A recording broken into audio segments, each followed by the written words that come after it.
All right, we are live here with Coffee with Humans with my new friend Angel from the CEOconfidant.com. Welcome to Coffee with Humans, sir. You bet. Thank you. Thank you very much for having me, and thank you everybody who's watching us today. So we were talking a little bit before the broadcast that you are in Where Texas and I'm I in am. Northern Illinois.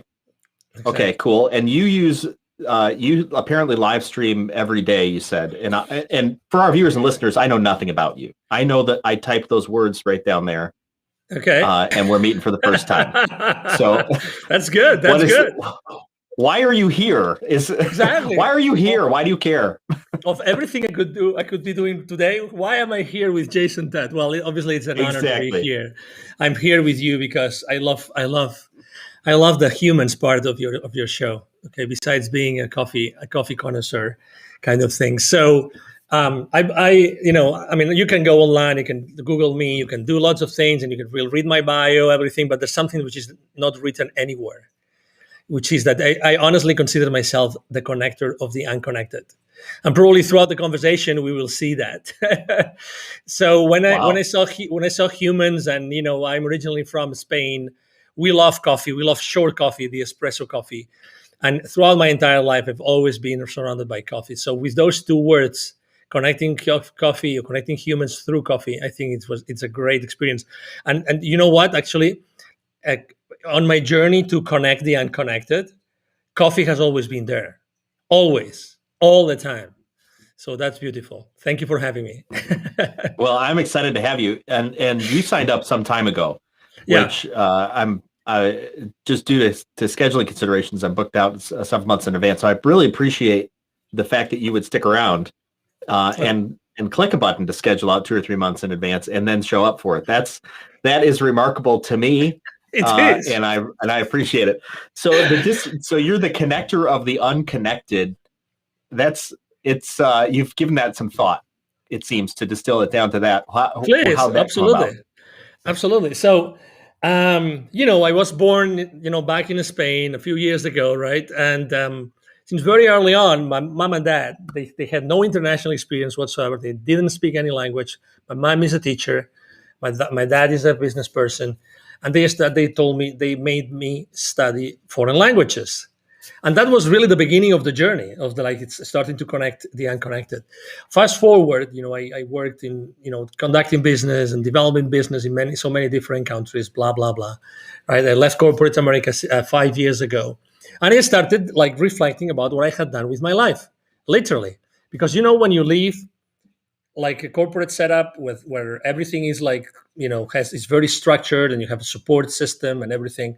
When you are on your own, things change completely, and the first thing you have is fear. You have Right. fear, and regardless of what you have done in your life in corporate, you still are fearful. And then I started to literally write my blessings. Someone told me, hey, why don't you sit down and literally write what you have done throughout your life from a professional perspective? And I started counting the countries I have done business and the people I had connected with, and blah, blah, blah, blah, blah. And the reason why I had left corporate America, actually, one of the main reasons, besides being with my family more often, because I was traveling all the time, all over the place, was starting my nonprofit. And actually, I'm the co-founder and president of a nonprofit called Wisdom for Kids. And Okay. we help underprivileged kids in Latin America become entrepreneurs using their local resources. Why is that important? Because for many years, and unwillingly or without noticing, I had always been seeing those two different worlds: the worlds of the CEOs, the worlds of those CEOs of subsidiaries of large corporations present all over the world in those 30 plus countries I conducted business. And when I was in Latin America, I lived in Latin America for 10 years. I was always seeing those kids in need. So I said, oh my God, if it's not me, who's going to do it? Who can connect those two worlds if not me? And that's Yeah. why I started to launch this. I'm co-founder. So that's why I consider myself the connector of the unconnected. And on top of that, the cherry on the cake, and you just mentioned it, Jason, it's so funny, is that 40 years ago, one of my first clients was a TV network from Spain, 1.7 million people watching it, blah, blah, blah, you name it. And they said, okay, so we would like you to help us expand our business. They were from Spain, in the US and in Canada. And you know what? as we are meeting today and working out the details and everything, we happen to be here at this conference. Why don't you start conducting interviews? Literally, that's what's happened. That's what happened. And I said, okay, why not? What do I have to know about the person I have to interview? Well, don't worry. You just start an organic conversation. I had no idea anything about this gentleman. I forgot his first name. His last name is Halpern. Is the first ever spiritual music composer in the country. Stephen Halpern, I think it is. Okay. Anyway, so fast forward, I was again in a position in which I was, hired to conduct interviews with people, with all this greatness of these people, right? And me asking them questions just to make sure that my audience, or our audience at that point, were going to resonate with those messages and learn from them and be inspired.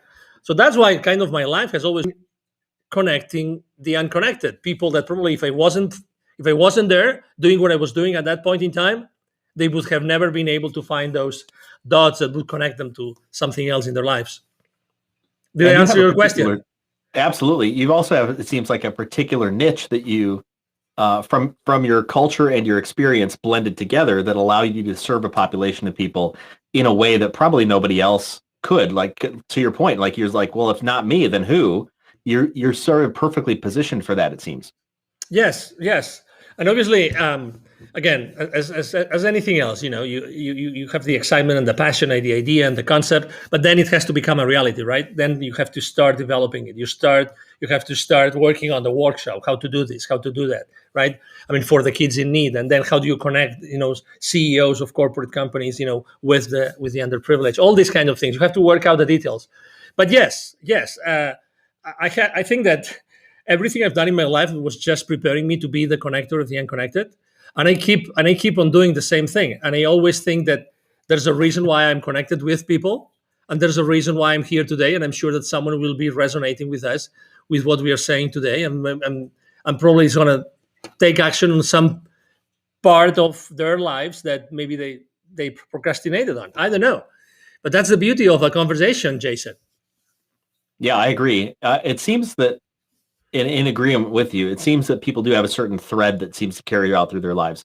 And that thread becomes clearer the older and the more experienced, right? And I don't think it's older and experienced go hand in hand, but the more experienced a person becomes in their lives and assessing who they are, that thread of continuity, which is it's the character and the skill and the interest that kind of all comes together, and it comes together in every aspect of your life, and that's what you stumbled upon, and you've said it so eloquently, the connector of the unconnected, which having that level of clarity means that you've done this a time or two. Thank you. Let me tell you why right now I'm having chills. A guy that has a 12-minute combo, something like this. He's an extraordinary a podcaster, just as you like you, and he asked me on one of his podcast interviews. He asked me, "What's that song that has been around with you for your entire life?" I had never been asked that question ever, and suddenly I realized. And listen, you will not believe this, Jason. The song is from a band called Supertramp. Do you remember Supertramp? The band called Supertramp? I only know the name. Okay, you know the name. Okay, so this song that has been all the time with, and it still plays on my playlists, is Taking the Long Way Home. Taking the Long Way Home. So to your point, exactly. It's as if I had all my life going to those places, doing those things, meeting all these people as a long way to go back home, to go back inside myself to find exactly what I was supposed to be doing. Isn't it amazing, Jason? It is amazing. And it seems a path that's necessary. I feel like people want to short circuit that path. And I don't think it's possible to short circuit the path for one. I think you just stumble across some level of some pseudo, kind of like pseudo home. It's like, that, and then you eventually find like, that wasn't where I was supposed to be. So I think it is the searching that a person must go through to be able to find what you've found. But isn't it funny that you don't, if you ask me like 10 years ago, well, maybe not 10 years, 10 years ago, I wasn't searching for anything. You know what I mean? Mm-hmm. I was just living my life. And sometimes when people ask me, hey, what would you tell your younger angel? Little angel, hey, I always say the same thing. As fascinating as my life might look, is angel, little angel, take more risks. Don't Mm. overthink it. Take more risks. No, honestly, Yeah, honestly. So, because also when you are in a search, it's kind of, you are in a search, right? I mean, you are there, okay? But maybe, and that's one of the things I actually very often, when I coach people is, are you really looking around you right now? Are you really listening what's happening around you? That's why I'm enjoying so much this conversation. You're so much into what I'm saying and to what comes to your mind after what you're listening to what I'm saying, that amazing things are just popping up that were not, scheduled. I mean, we don't have a script, literally. I that's mean, true. There is no script. there's no script, right? I see this beautiful, tree behind us, right? This extraordinary, overlay that I really love, because there's coffee and there's a heart and it's orange, which is part of my corporate color as well. So branding, so wonderful. Well, I appreciate that you see that, and that does tell me a bit. You've kind of been here, done that. You are experienced in a lot of different areas to be able to have that clarity, because not everybody sees that type of depth, I think, to these types of conversations. And to your point, Coffee with Humans really is about connecting people together in a very intentional way, because I believe that as people, we should be about creating great things. And when we can come together intentionally to create something good things happen. Just the fact that we ended up in the same place and then set a similar direction, and it's I mean, you could call it random, right? I mean, I'll have coffee with anybody, but every time I have coffee, I literally I go, okay, like I want to see something good come out of this, and it's never failed. It has not failed once to have something good out of it. And that's, I think, the power of just being intentional and having that clarity and focus, which is clearly what you do with your Connecting the Unconnected, which maybe you weren't thinking of that earlier, right? But it's Never. your DNA. It's what's coming out of you. It's like your fingerprint, right? And Exactly. And when you look back, you're like, oh, that I can see that was from me. I can see that was generated internally. But it is that It is that what's this? It's that assessment, or like assessing our lives or assessing our experiences, which then we draw out the lessons and we draw out the clarity, which then allows us to be intentional, I think, about our next, kind of like what's next. We have to be intentional, or have the opportunity to be intentional about that. And so, I mean, I started my own company 5 and something years ago. Before that, I was working for many corporations, mostly American, although I'm European. But guess what? The Connecting the Unconnected came up to my mind only 2 years ago. So the north of the country a little bit, so that's going to resonate with you. The Adirondacks. It was with a very good friend of mine. Her name is Christine Powers, and her husband Larry. And they have a great retreat center. They have something called the Philosophers Camp. And I attended one of their Philosophers Camp. There is a beautiful land. I think it's 100 plus acres. And I was so in tune with myself and with nature and everything that is in there. Well, if you know the Adirondacks, they're beautiful. And I just, all these amazing things started to come to my mind, and I realized that I had been working for that, and I had been doing that consistently, always, and being open to listen. I think that's very important, and we have to find a balance between having our goals and our plans to achieve those goals, and also to be open enough to course correct. Sometimes life, or I mean, I like to. The same way you were saying about your coffees with people, right? Every time you drink coffee with someone, with a human, that it's always been worth it, right? Because there's always been something coming up out of that conversation. It's the same thing with me. Every time I've seen something, instead of discarding it, I said, "Oh, wait a minute, let's have a conversation. Let's talk. Let's see if anything makes sense at all." And then there's a new path over there. There's a new, avenue that opens for you, and you decide if it's good for you or not. But again, and that's why it's so important to be paying attention. And also, I would like to say that we are very distracted. Okay, so, and that's why it's very important in life to differentiate between judgment and discernment. Very important, okay? Judgment and discernment. I think that we all have to really sharpen our knife with discernment, very much so. But it doesn't mean that we have to put all our emotions, our feelings, and take advantage and blah blah blah, going down the path of being judgmental or judgmentalism. And I think that those two words are so like mixed that people tend also, honestly, people tend to take everything personal and not leave anything for discernment. And that's why I think that it's extremely important to have those coffees with humans, to walk that path. It's an experiment. You actually conduct an experiment every single time you open Totally. your streaming platform and your outlets, your social media outlets. You open them for someone that you barely know. That you read something about that person. Your guests might have read something about you or might have Googled you, maybe, exactly, or maybe not, right? But again, the presence, the importance is the presence, is how present you are, how present I am here, and where the conversation is taking us, and how can we inspire our audience at the end of the day? How can we inspire our audience with our conversation? Yeah. You used a very interesting and intellectual word that is not used very often, is, in my estimation, the word discernment. And I love how you bring a distinction between judgment and discernment. And I think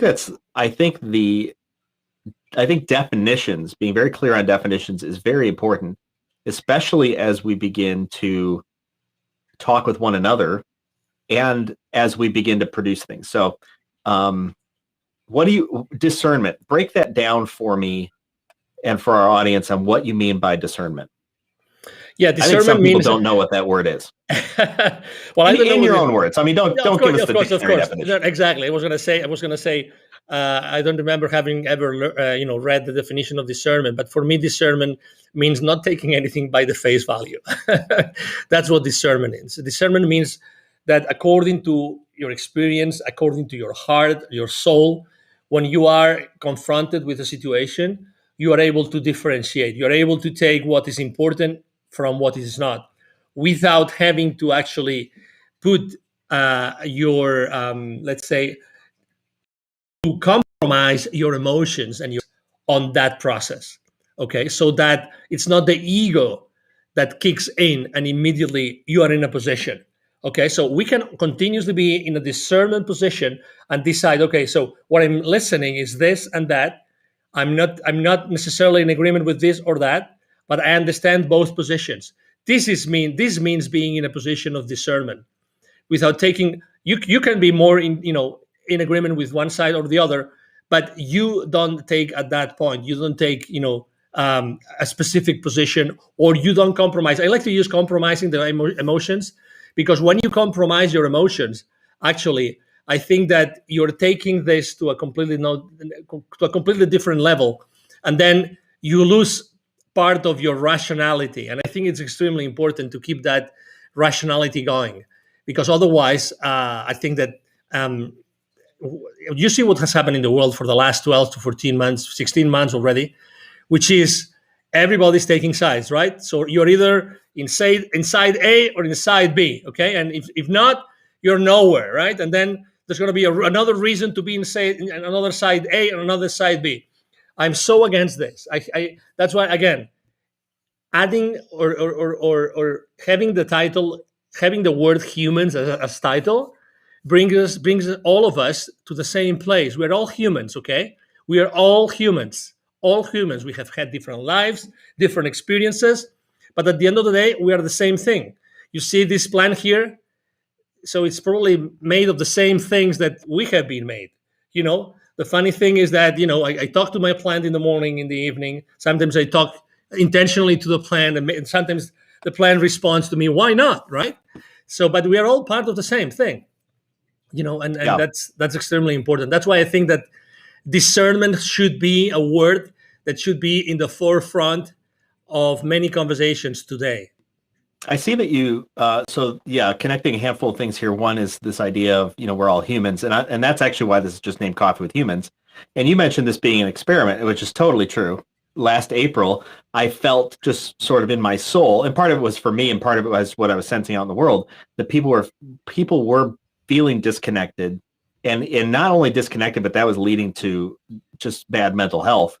And I said, if you want to have coffee with me, I'll have coffee with you. The only rule is no sales calls. And I just threw out a LinkedIn post, and from that post came all of this. And I purposefully did it just down and dirty. There was like a black background.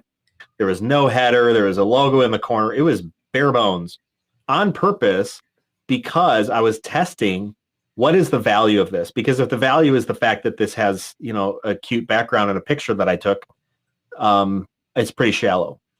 And no one took exception with it. No one cared what the backgrounds were. And I've been incrementally adding on more production quality to simply make it more welcoming and inviting to other people, to expand the reach. But the core value is this idea of connection to other folks, because if you scratch off all the masks that we wear of the jobs that we have and the people that we know and all this other stuff, and the things that we've amassed, we're just people. We are just people trying to make it through the day. And I wanted to make a place to connect just people together. It's just humans. And even the word coffee, it's like, I happen to like coffee, but if, I had one guy contact me once, he's like, can I be on? I don't like coffee. It's like, of course you can be on. It's coffee is not, specifically coffee is not the issue. It's this idea of sitting down with another person and enjoying being present in that moment, to then connect with another human being, out of which great things can happen. You also, this idea of discernment and judgment. I wonder, and I don't know if I haven't given this any thought, actually. It's just off the cuff. Please. Which is, discernment seems to be a pre-analysis, whereas judgment seems to be a post-analysis, right? So something comes at us. Discernment allows us to decide what judgment to then take on it, right? And back to, I think you said, it's like, it's the collection of all these things. It's your skills, your experience, it's your paradigm that allows you to discern something about an issue, right? After which we need to do something with it. And the doing something is we're acting out of judgment. We analyze out of discernment, we act out of judgment. And what if, and that's the big question, if I may, disrupt you a little bit. So on what if we don't want to do it? You know what I mean? What if we don't want to take the second step? If we just want to let it go? And I would like to actually suggest, if I may, a book. It's obviously it's not my book, but it's a book. I went to a spiritual in Venice Beach in Los Angeles a few years ago, and I asked the owner of the store, spiritual bookstore, and I asked what's the most popular book was at that time The Untethered Soul, by Michael A. Singer. Okay, so I recommend this book because it talks exactly about this. It's an amazing story. This guy has an amazing story. Unfortunately, he doesn't give interviews. Otherwise, I would exactly. Thank you. Otherwise, I would recommend you. I wish I could interview this guy, because this guy is brilliant and his story is brilliant, and he has many different books besides this one. So the Untethered Soul speaks about this, about why do we have to always leave inside of us some sort of footprint of everything that happens around. So this discernment, actually, I consider discernment to be a tool that helps us actually protect ourselves. It will be, obviously, it wouldn't be an understatement to say that we are as humans, we are beings, so we are animals, so we live in survival mode most of the time, right? So we are supposed to live, for a long time, and that's why we continuously, we are aware of so many things to protect our species, our life, right? But in reality, as you know, for instance, we have this wonderful thing called smartphone, which distracts us all the time, all day long, every single day, right? Yep. So, but that kind of distraction, unfortunately, is not the right thing, right? It can help us, but as you all know, and if you have watched a very interesting movie with many different former C-level executives of these large, social media companies called Social Dilemma. They speak how they don't allow their kids to have cell phones or smartphones, and they even put duct tape to their cameras in their phones and in their computers, right? I mean, I wonder why. But anyway, what I'm trying to say is, why don't we? I mean, are we obliged to really make that comment, make that judgment, that additional step? Are we or are we not? My conclusion is we are really not, but I think that socially speaking, it's considered awkward when you don't make that judgment. Imagine you are 3 or 4 of your friends all together drinking beers Friday night, right? Let's say, or whatever you want to drink. Or if you don't want to drink anything, it doesn't matter, but you're all together and you start talking about something. Imagine that at some point, 3 of you decide not to make a judgment about a specific situation that the 4th has brought up. Mm-hmm. He would say, "Hey guys, what's going on?" So silence is so important. Yes. It's so important that silence has become socially awkward. My mom says, and my mom has always taught us a lot of different, sayings. It's because she's a school teacher, so she has this saying about silence, which is, silence is the land of the strong. Silence is the land of the strong, and there's so much truth in that. There's so much truth in that. And we underestimate. I'm having chills again, Jason. we underestimate it. Why not Absolutely. using silence? Why not? I completely agree. I think we need to be wise about where we spend our energy and what we allow in. So for years, I've not watched television, like terrestrial television with ads and things like that. Same and here. I've not listened to the radio because I just refuse to listen to the ads. It's all noise. I have a tendency to not like social media, even though, social media might be even good for business. I don't like it because I find that it can easily suck me in. Years ago, I don't know if you remember on Facebook, this was a long time ago. On Facebook, there was a game called Farmville. Okay, no, I don't And remember. Farmville just had these little squares, and it was a farm, right? And you expand your farm, and then you could plant crops, and then you have to go click, click, click, click, click, click, click, click, click, click, click to harvest the crops, or you had to spend your cash, building a barn, and then the barn would give you chickens, and then you had to click, click, click, click, click, click, click, click, click, click, click, click to collect all the eggs. And I remember pretty clearly, I was sitting there one time thinking about Farmville. And I started to add up the amount of time I had created a virtual farm that lived only in Facebook. And I thought, at this point, I could have made my own farm in a backyard and had actual vegetables instead of this stupid Farmville thing, which was just designed to get me to engage more on Facebook and buy more stuff. And I thought, this is stupid. And I shut it off and I never went back. And I've become a little bit more discerning about things that like hobbies. Like I think I like to play a game called Cities Skylines, which is a city building game. I enjoy it. I find the challenge of it interesting. I like thinking through stuff and how do you lay stuff out. It's all very engaging to me. Sometimes I know I'm playing it as a distraction. Like I have other things I need to attend to, and I'm scared to attend to those things, and so I go to the easier thing, which is build a virtual city. And I'm pretty understanding of those moments. But when I feel like, and then I know that there's sometimes just like, I just enjoy it, and you just do something you enjoy. Why the hell not? But there's no like endless days of playing, like I used to do on Farmville. I don't get lost. I refuse to get lost in it. And I challenge advertisements because I know for a fact that when I see ads, I seem to want things. And when I don't see ads, I tend not to need things, and I don't want them because I didn't know they were there and they didn't enter my mind. There is a process, and it gets to what you're saying. There's this idea of taking thoughts into captivity. I mean, that's a very spiritual way of looking at it. But it's idea like a thought comes in. Do we even entertain the thought? Is it worth entertaining the thought? If we don't, just throw it out. The question, though, I think people struggle with, even if they do believe that, is what thoughts do you what thoughts do you consider and get engaged in, and what thoughts don't you? I've got a saying, and and then I'd love to hear your thoughts. I've got this saying that came to me by some book at some point in time, so meaningful to me. I printed it out, put it on my monitor, put it on my car, and it's this. It says, "Am I willing at this time to make the investment required to make a positive difference on this topic?" And it's a filtering mechanism. Am I willing? Yes or no.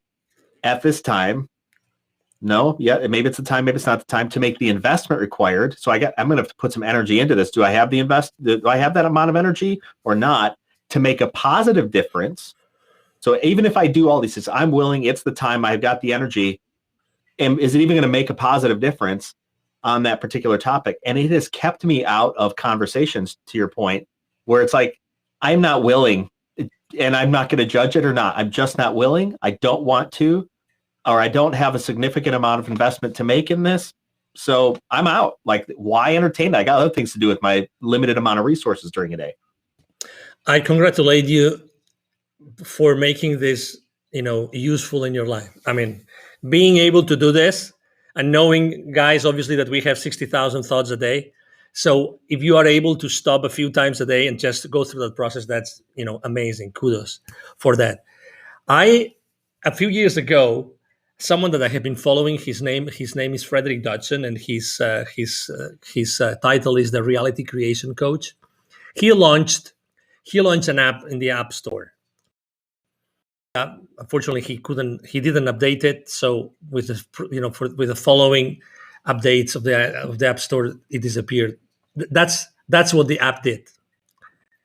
The only thing that the app did is you could program how many minutes in between the app would talk to you from the phone, and the app would ask you, where would you like your attention to be right now? Where would you like your attention to be right now? He spent months of his time convincing the App Store that was an app worth having in the App Store, because they would say, that's so stupid. That's so stupid you have. Why do you want us to hold space for you here in the app, even if they charge you for that? For something that the only thing that does is this. He said, because people really need this. Eventually, he convinced them, oh my God, the reason why I like so much, like every 10 minutes, 15 minutes, or 30 minutes to have this question asked from my cell phone is because immediately, you see, I'm able to restart the creation process of something, right? So in the beginning, in the day, every single day, I have my 5-minute journal and I write what I would like to do that day. So those questions, where would you like your attention to be right now, is so powerful because it puts me in creation mode again. We're not talking Minecraft, okay? We're talking about city building games, but we're not talking survival and creative, okay? But it's true. It's true. What would you like your attention to be right now? What would you like to be creating right now, as opposed to what you are entertaining? And I think that is brilliant. It's brilliant. Right now, that's not available any longer. But I found another app. The only thing that this other app does is rings a bell. So right now, I have the sound off from my cell phone, but you would have already, heard like 3 or 4, bells. So what I do is, when I hear that bell, I know already, because I have had it installed for almost a month now. I know that I have to take my attention to a specific place. So absolutely, to your point, I think that we all should be asking ourselves and developing a series of strategies or habits of what we really want to spend our, mental time. And maybe to simplify things, our real power to create a future or a present is here, is in the now. It's like there's no memory, there's nothing that happened in the past that's going to define us better than what we are doing today. That's why it's so important to have these kind of cues like yours or mine every single day. Go back to the creation mode in which you are right now. That's the only place where you can create something. Yeah. No, that's super powerful. I'm curious, when we were talking about what to title this talk, and it's kind of weird to ask people to title a talk in advance when we don't know what we're going to talk about. And I simply ask, hey, what's on your mind and how do you want to say it? And you said the silent revolution. So gathering kind of like grains of sand, all of these things that we've been talking about in this space, how does that connect to the word or the phrase, the silent revolution? Because I believe that the same as you last year, 1 year ago, April 2020, you decided to start Coffee with Humans, and you didn't pay $1 million in ads, right? And you didn't go to the big influencers and pay them $3,000 for a post to 3 million followers on Instagram. No, you didn't do that. So because I believe that thanks to everything that is happening in the world and has happened for the last 14 to 16 months, right now is April 2021, there's a whole bunch of people out there like you, just like you, Jason, that have started to do things silently, silently, maybe not even raising their hands, to reconnect the people that are unconnected or that have been disconnected throughout the last few years, for the last few months. You and I have acknowledged that there have been so many bridges burned for the last 12, 14, 16 months, that, those bridges rebuilt. That has been actually my number one theme on social media for the last year, has been building bridges, because we are humans. If we forget about the rest of the noise around us, that we have nothing to see, really, I mean, honestly, we don't have anything to see with that noise.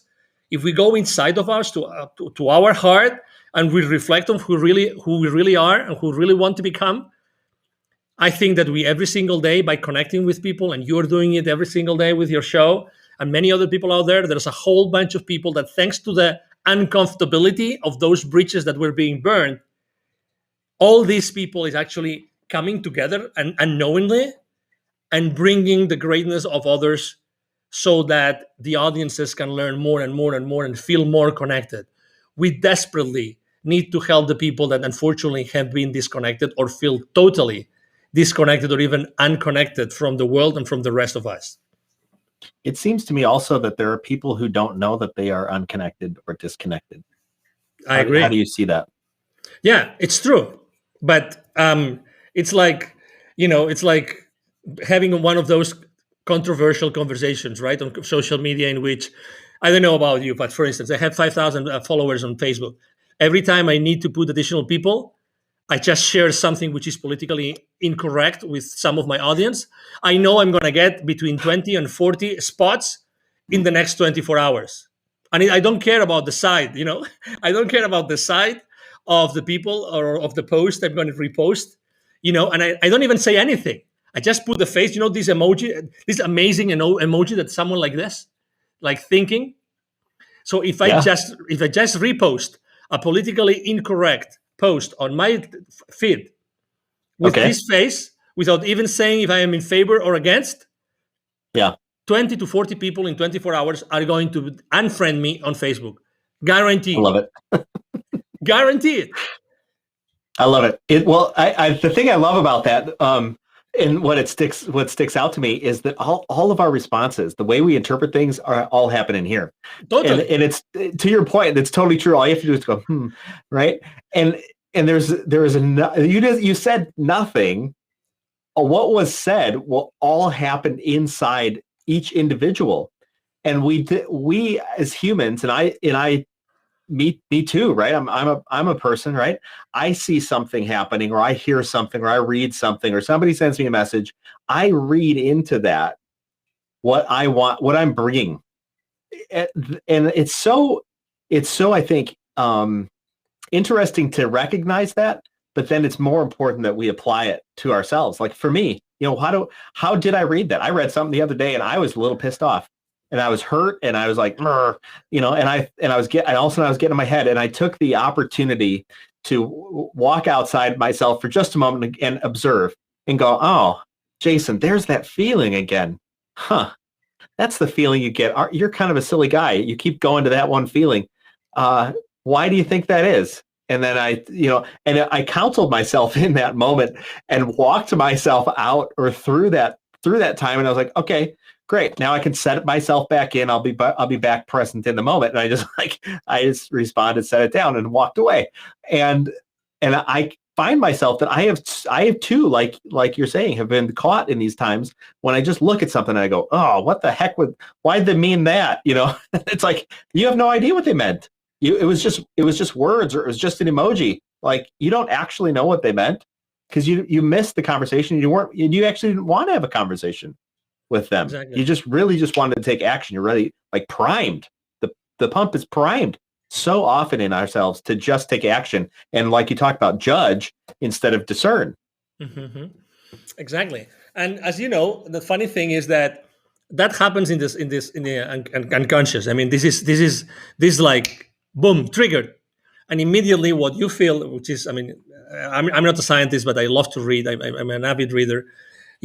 As soon as you go to that thought, right, and you have that feeling, right, there's immediately that's demonstrated scientifically. It's immediately a rush of chemicals through your body.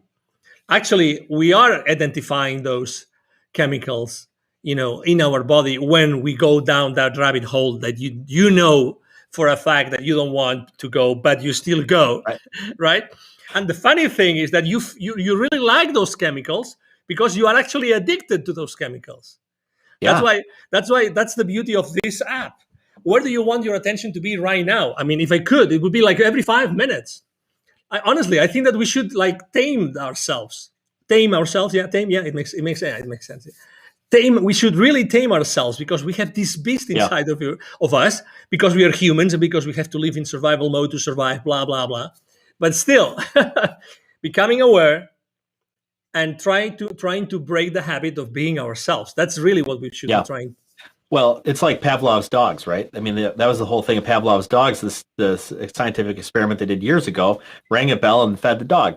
I think it was, or was it rang a bell and beat the dog? I don't even know what it was, but basically the idea is that we get trained, and you use the word tame. It's like we train ourselves into this process where we see something or feel something or hear something and respond, and that's in some ways a good thing. I mean, our body exists in that reactionary fashion for sometimes good reasons. Like, you touch a pan and it goes, or we go, oh my gosh, fight or flight. We make a quick flight reaction because somebody's coming at us. But too often, I think we do get caught up in this moment of I just respond, and that just becomes my nature. And then my body becomes, like you're talking about, addicted to simply responding, or addicted to simply talking, or addicted to simply gossiping, or whatever it is. And we think that we're making progress when really we're just, it's like we're stirring this soup, but we never eat it. It's like we don't even know, and we're just allowing anybody to put something into it. And we just keep stir. Oh, you have a thought? Oh, I put it in, right? Nobody would make any good food that way. And every chef will tell you less is more. So I think one of these lessons, and I love what you talk about, is how do you regain attention to be able to create the reality that you want to create? For me, that is a huge takeaway. What process, what habits do you put into your life, like a bell or something else, that helps you regain attention to create the life you want to create? So powerful. Thank you so much. No, please, anytime. And I think that obviously practice. It's like when you have your first kid. I have 3 kids, and you don't have a manual, and I neither know if, I mean, my parents were great parents, but they didn't have a manual, and they did what they could with their 5 kids. And, I mean, I've done my best with my 3 kids, and I'm still going. So it's the exact same thing. It's practice. Put in place a few things that you feel comfortable with or you don't feel comfortable with. And everybody has their practices. For instance, I start the day with a cold shower, no matter what. I've been doing that for 6-7 years now already. Even if I am in Alberta in the middle of the winter, I still take a cold shower. I meditate every single morning. I have an intention group in the morning that I meditate with, for intending for something specific every week. I have these interruptions. I have my affirmations. I write down 3 times a day. I write on my journal. All those things. And as opposed to trying to, like, silent yourself, or silent your, your chatter. Mhm. I always like to think that it's better to try to create something, try to put everything positive. That's why all the demonstrations on the streets are so wrong, because they're always against something. When I totally think that they should be in favor of something else, which will be good, as opposed to be against. So it's the same thing, Right. just build, just put your life in positive, and try to create stuff as opposed to eliminate stuff. Try to put yourself in a place where you're always creating something. For me, literally, very honestly, I have to confess something, Jason, which is I like to be interviewed on podcast shows to discover what I know. To discover what I know. Right. Really, honestly, Absolutely. I get because it. because the same way I described what I had done, in my life when I left corporate America to see what Yeah. my brand should be. It's the exact same thing. The exact same thing. The exact same thing. You don't really know everything that you've heard, you've interiorized, you've experienced, everything you've seen, you've heard, until someone asks you that question and you say, "Oh my God, yes," And that's that's the power of a conversation. Yeah. That's the infinite power of a conversation. Conversations are super powerful. Absolutely. I totally agree. And you're absolutely right on. From my experience, the idea of go get interviewed and you will find out what you know. And it's sometimes fascinating. I use this example. I know we're coming up at the end of our time here, but I use this example of years ago. I remember I was talking to some guy who was having trouble getting stuff done, and I was like, "Hey, have you made a list of what it is you need to do?" Because he kept talking about all sorts of stuff. Have made a list of what you need to do, and he's like, "A list." And it's totally like earth shattering to him. And instead of going, "Oh, you dummy, you don't know how to make a list," I thought, "Oh, there's a time when I remember as a highly capable individual, a sales exec, I would, to figure out what I need to do, I write them on these little yellow Post-it notes, and like just tiny little things. I mean, just a tiny Post-it note even. And then I fold it in half because I didn't want to get my pocket sticky, and I put it in my pocket. And at the end of the day, I'd have this like plethora of Post-it notes. And I start going through them like, "Oh, I didn't get this one done," or, "Oh, I did get that done," or, "Oh, oops. Oh no, I forgot a Post-it note." And how absurd it was that I was still functioning at a high capacity, but had no idea how to make a list. And fast forward to today, it's like when I've got lists, and if I'm ever questioning what to do, I make a list. I was working with a gentleman this morning, and I'm advising him on his business stuff, and I'm the keeper of the list. It's just like there are simple skills that sometimes we forget that we have, and then like you, sometimes it requires like a kind of a reset. It's like, wait a second, let's make an exhaustive list of everything that I've done and all the things that I know, and then when you stack all that up, you're like, wow, like you've done a lot, buddy. You're good. It's like, it's okay. And I think sometimes we need that moment. And whether it's a podcast or whether it's a website or whether it's recounting to someone, like, here's the things I've done and here's what I know, and own that, because I believe that allows us to be more confident. And back to this idea of discernment, I think it allows us to be more confident in our discernment and in our own judgment and our own wisdom, which then allows us to go about being, I think, more intentional and creative and doing the things that we trusting our gut, right? And doing the things that we want to do, and just knowing like that's you're on the path. Yeah, and I would like to add a note that has been like, in the surface of what you were just saying, and probably in the surface of everything we've shared today, which is compassion, self-compassion, self-compassion.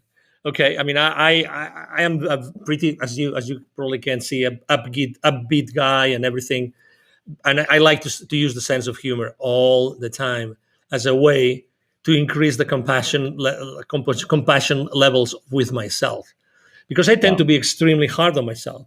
And we don't realize but when we are hard on ourselves, guess what? We tend to be hard also with everybody around us. And that's terrible. Again, because that adds an additional level of a layer, an additional layer into our days, in our lives, which is totally unnecessary and does not add anything positive to our lives or the lives of the people around us. And I think that we really need to feel like, we have to consistently throughout the day, we have to feel like, okay, I just let loose, I'm just with myself here, breathing, just listening to my heart, listening to my breath, and continuing with the day. But hey, guys, life's too short to be, or for being so hard with ourselves. We've done and accomplished so much. Totally. Just acknowledge that. Totally, and that's where I think sometimes some people might hear this conversation from two guys who seem to know what they're talking about and think, boy, I got to kick it into gear and turn life into productivity training, which it's not. and sometimes, and I know this to be very true myself, sometimes the emotional exhaustion is so high that it's like I have enough emotional capacity for myself and nothing for you. And so, I'm not going to accomplish the things that I intended to accomplish because I do not have the capacity for it. And that's okay. I'm going to leave grace for myself. I'm going to leave compassion for myself. And I'm going to sit there with the little boy sometimes and go, it's okay, buddy. You'll get in the game. Like you'll get in there. You play a little bit harder. It's fine. Right. I think I know for myself for sure, I have lost sight of that in times. And like you say, my level of criticism for myself is pretty high. And it can get high for other people too. And that's just, it is a shame, I think sometimes, a detriment really. And Totally. Actually, I think prevents us from taking the time to really dig into some deep work that happens inside our hearts and inside our minds, inside our souls, because we twist it around and turn it back into, well, just go be productive. And that doesn't work because productivity eventually runs out. Like we saw in COVID, it's like, be productive doing what exactly? The place is shut down. Like, what do I do now?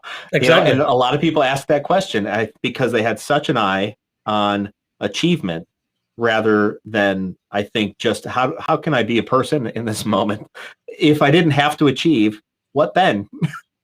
I could just go talk with people and meet with people and make the world a better place, which I think we all intuitively know, just like you found out. We all intuitively know what that might be for us. We do. We just aren't quiet enough to listen to it, and then I think we don't trust it. And I think also, and this is what I love about Coffee with Humans, what I love about talking with you. Sometimes when we find ourselves in that moment, the answer really is, hey, go find somebody else. Because you need somebody else's input, you need somebody else's wisdom, you need somebody else's processes, and to be able to come up with a different outcome. So I think when people spin and spin and spin and spin too long, they need somebody else to come in and say, hey, here's, hey buddy, have you thought about keeping a list? And like, oh my God, a list. Hey, have you thought about just not responding to that stuff because it's not important? Have you thought about what you want to create because that's what you want to do? I think, and I think this is probably what you do as a job in part, is how do you influence other people? And there's a learning process obviously for yourself in that too, it seems.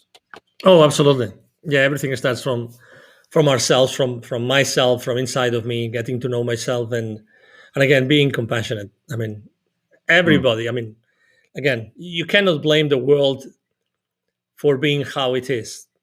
The only thing that we can control is ourselves and the way we look at the world and what we can do to change it. That's it. If we want to change it, if we want to change it, and innately, I knew I wanted to, and that's what I have done. What I have done in my life, and I keep on doing it, and I keep on, helping people to do that, and connecting the unconnected. At the end of the day, you see, you do the same thing, the exact same thing, Jason. Yeah. Well, Angel, this is fantastic. I really so much appreciate you being here on Coffee with Humans, and likewise, I honor you in this space. Thank you. For our viewers and listeners, Angel and I met just a little over an hour ago, and we knew nothing about each other prior to then. And we've I think talked about some really great life-changing subjects. I know I've taken something from this, and I trust that you have too. So me too. Absolutely. Thanks for joining us. Totally. All right. Thank you very much, Jason, for having me. Absolutely. Catch us next time. Bye. Thank you. Bye-bye. One of the things I love about Coffee with Humans are the raw conversations I get to have, meeting new people just like you. If you or someone you know should be on Coffee with Humans, go to coffeewithhumans.com. Remember, the only rule is no sales calls.